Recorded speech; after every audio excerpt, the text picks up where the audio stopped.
Au sommaire de cette édition d'information dans le cadre du climat des affaires, une réunion de haut niveau a été présidée par le président de la République, Félix-Antoine Tshisekedi, afin d'élaborer les plans stratégiques du climat des affaires pour la transformation structurelle de l'économie de la République démocratique du Congo.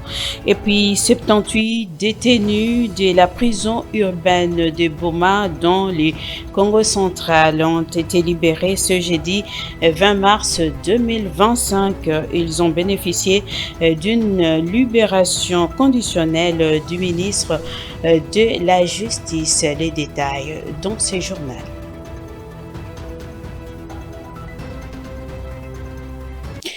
Mesdames et messieurs, bienvenue dans cette grande édition du journal. Le président de la République, Félix-Antoine Tshisekedi, a dirigé ce jeudi 20 mars la réunion du haut niveau sur l'élaboration du plan stratégique du climat des affaires pour la transformation structurelle de l'économie de la République démocratique du Congo, organisée par la cellule du climat des affaires de la présidence. Cette rencontre a connu la participation de membres du gouvernement, des autorités de la ville de Kinshasa et celle du secteur de la justice et économie. Cette réunion avait pour objectif de statuer sur les climats des affaires pour booster l'économie de la République démocratique du Congo. Au Sénat, le président du Sénat, Jean-Michel Samalou Kondé, a reçu dans son bureau de travail le représentant résident du programme des Nations Unies pour le développement PNUD, Damien Mama, satisfait de cette rencontre qui reste dans le cadre du partenariat entre le Sénat et le PNUD. Suivez.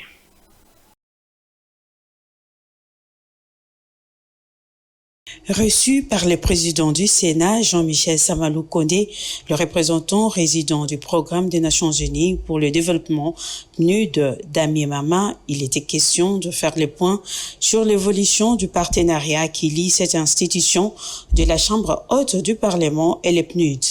Cette audience avec l'honorable président du Sénat s'inscrit dans le cadre des rencontres périodiques que le Programme des Nations Unies pour le développement et le Sénat ont afin de faire le point de l'évolution de notre partenariat qui date de plusieurs années. Nous l'avons écouté avec beaucoup d'intérêt parce que ses ambitions rencontrent bien les domaines d'intervention du PNUD et nous nous sommes entendus que nous allons nous revoir régulièrement pour faire le point et faire en sorte que les ambitions de modernisation du Sénat puisse se réaliser. Le représentant du PNUD a salué cette coopération car plusieurs choses ont été déjà réalisées dans le cadre de leur coopération. Vous savez, le Sénat et le PNUD sont des partenaires de longue date et nous avons fait beaucoup de choses utiles par le passé, notamment en matière d'installation d'un centre de ressources numériques à l'intérieur du Sénat pour faciliter le travail de l'administration. Nous avons aussi ensemble mis en place un système de transcription simultanée des sessions du Sénat pour faciliter le travail au niveau des comptes rendus.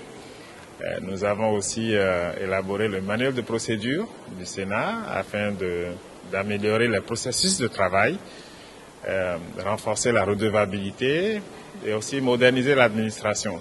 Plusieurs autres sujets ont été abordés, notamment les ambitions de moderniser le Sénat et son administration et entend envisager renforcer les dialogues entre le Sénat et les institutions provinciales.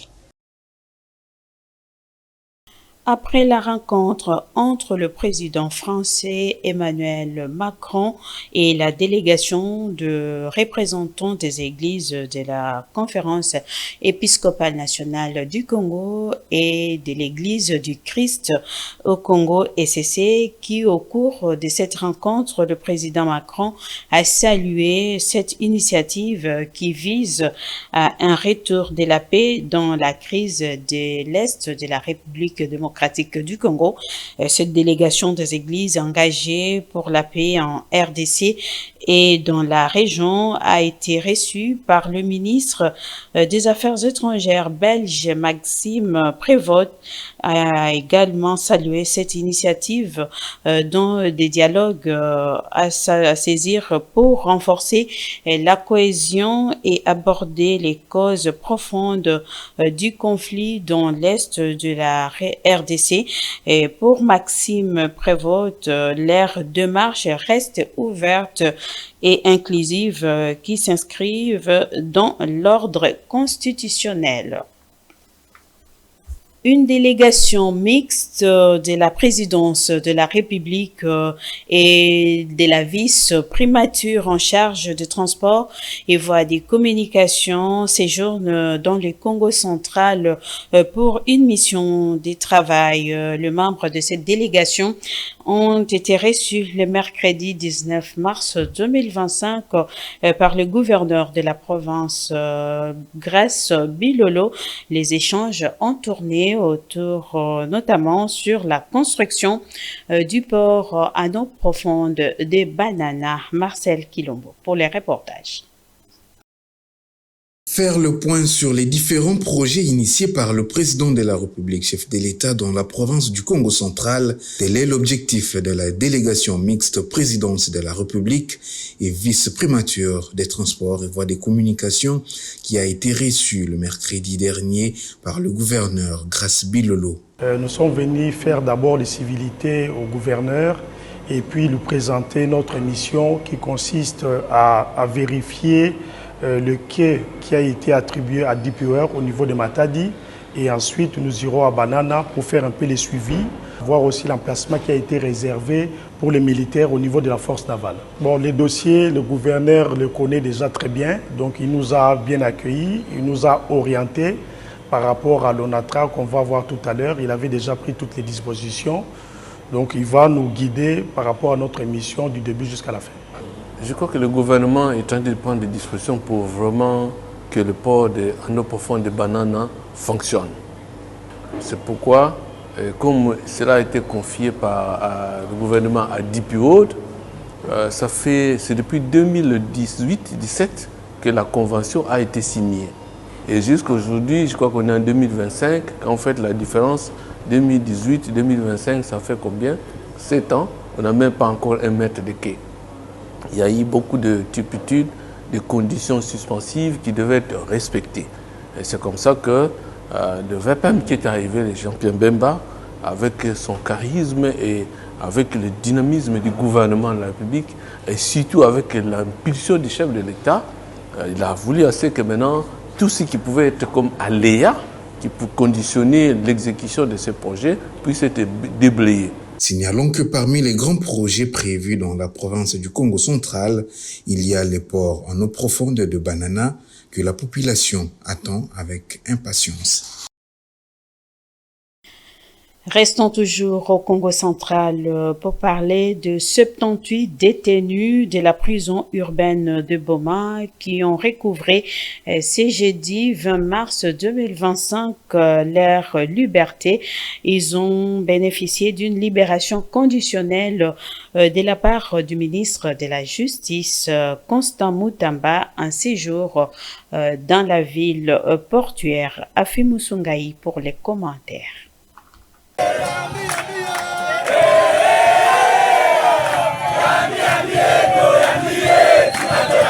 Parmi les bénéficiaires, 30 l'ont été par la réduction de leur peine de 7 à 10 ans, 40 par la remise de peine de 1 année à 4 ans et les 8 autres sur proposition de la libération conditionnelle. Il s'agit d'une mesure collective de la grâce présidentielle qui vise à désengorger les prisons et autres maisons carcérales du pays. Tata Mokonzi Mboka Pachibeton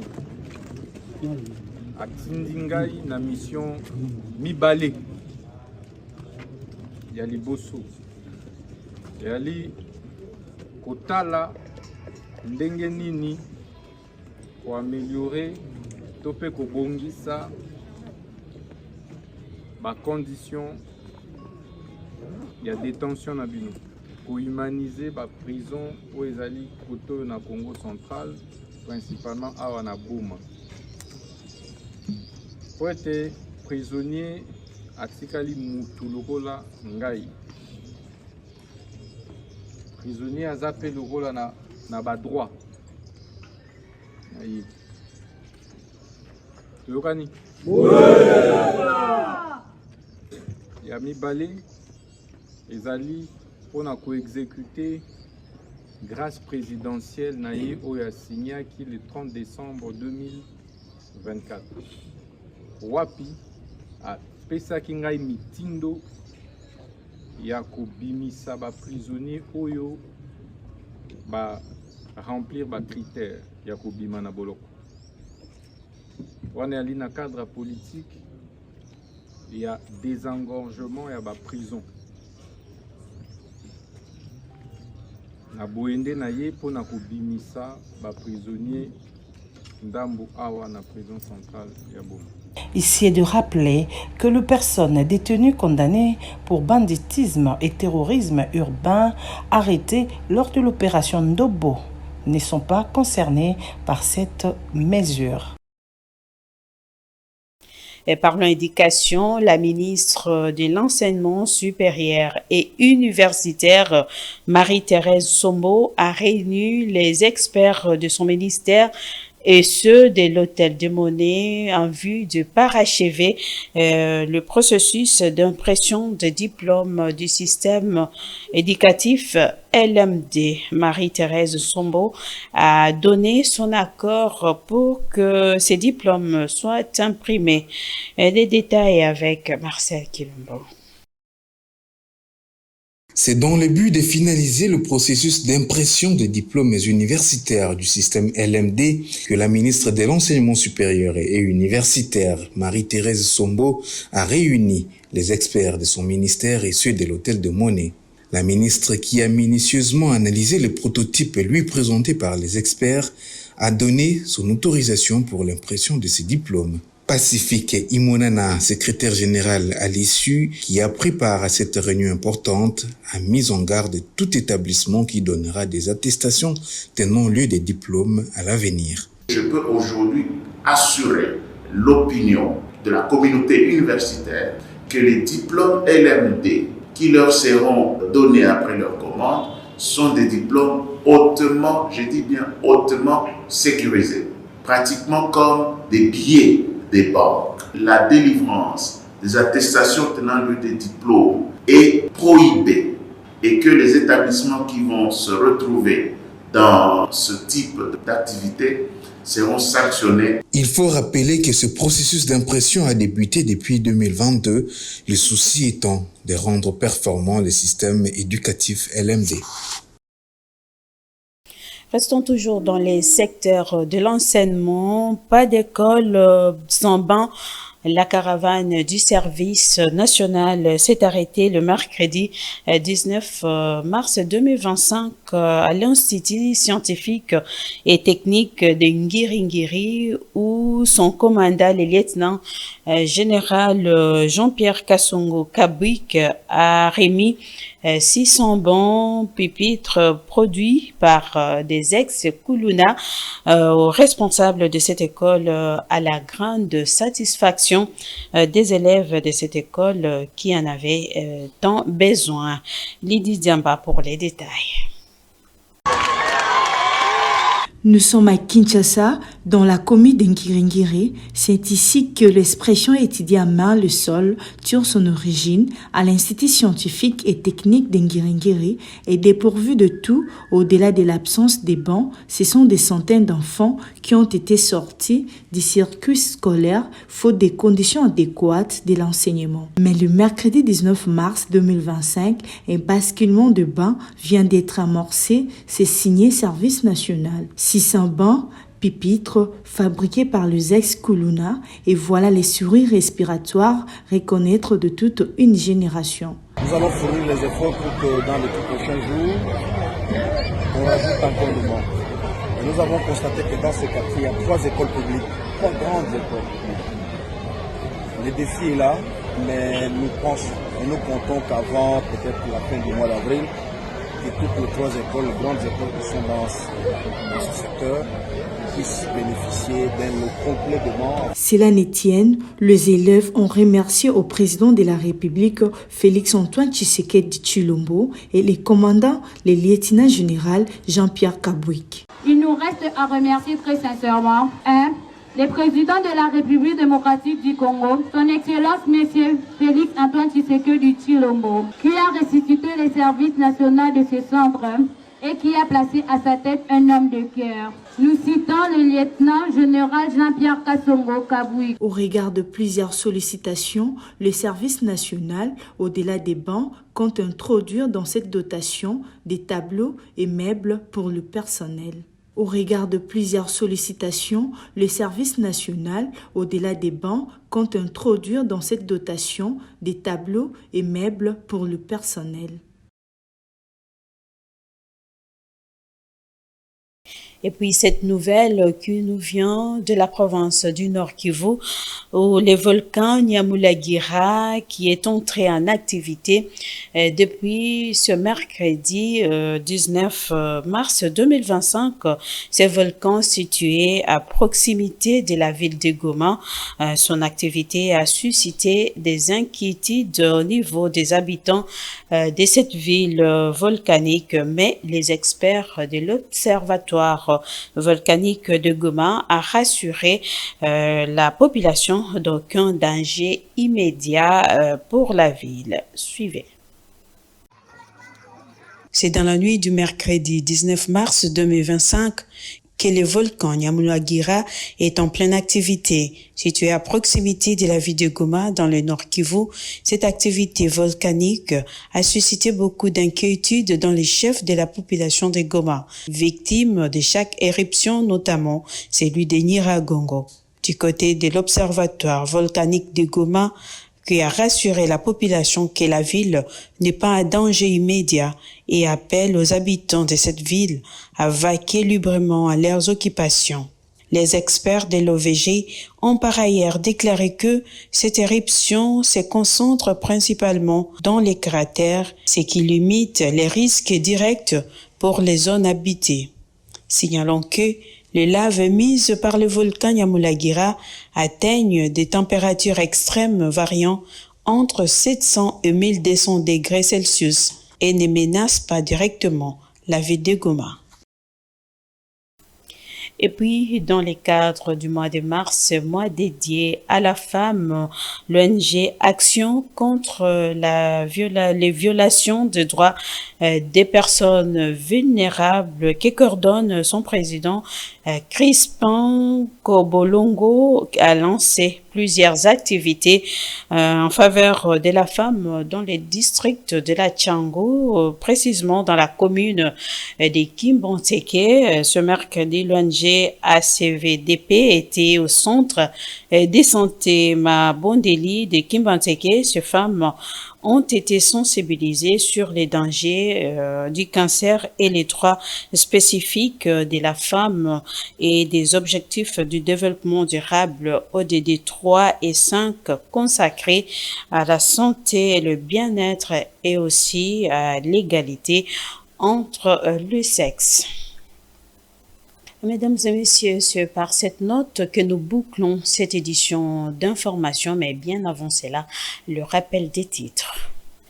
Dans le cadre du climat des affaires, une réunion de haut niveau a été présidée par le président de la République, Félix-Antoine Tshisekedi, afin d'élaborer le plan stratégique du climat des affaires pour la transformation structurelle de l'économie de la République démocratique du Congo. Et puis, 78 détenus de la prison urbaine de Boma ont été libérés ce jeudi 20 mars 2025. Ils ont bénéficié d'une libération conditionnelle du ministre de la Justice. Mesdames et messieurs, c'est par ici que nous bouclons complètement cette édition d'information qui a été réalisée par Pius Chimbanga derrière la caméra. C'était Christian Sakanadou. L'édition a été assurée par Alpha Poissard et la coordination a été assurée par Gaston Bouilly. Quant à moi, je vous dis merci de nous avoir suivis.